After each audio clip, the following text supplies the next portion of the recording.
दारिद्र्यध्वंसिनी नाम केन विद्या प्रकीर्तिता केन वा ब्रह्मविद्यापि केन मृत्युविनाशिनी सर्वेषां सारभूतैका विद्यानां केन कीर्तिता प्रत्यक्षसिद्धिदा ब्रह्मन्तामच्चक्ष्वदयानिधे सनत्कुमार उवाच साधु पृष्टं महाभागा सर्वलोकहितैषिणी महातामेश धर्मश्च नान्येषामिति मे मतिः ब्रह्म विष्णु महादेव महीन्द्रादिमहात्मभिः सम्प्रोक्तं कथयाम्यद्य लक्ष्मी नाम सहस्रकम्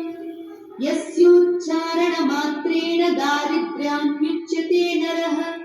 किं पुनस्तज्जपाज्ञापि सर्वेष्टार्थानवाप्नुयात् अस्य श्रीलक्ष्मी दिव्यसहस्रनाम स्तोत्र महामन्त्रस्य आनन्दकरमचित्रीतेन्द्रिरासुतादयो महात्मानो महर्षयः अनुष्ठुप् विष्णुमाया शक्ति महालक्ष्मी परा देवता श्री महालक्ष्मी प्रसाद द्वारा सर्वेष्टार्थ सिद्ध्यर्थे जपे विनियोगः त्रौम् इत्यादि षडङ्गन्यासः ध्यानम्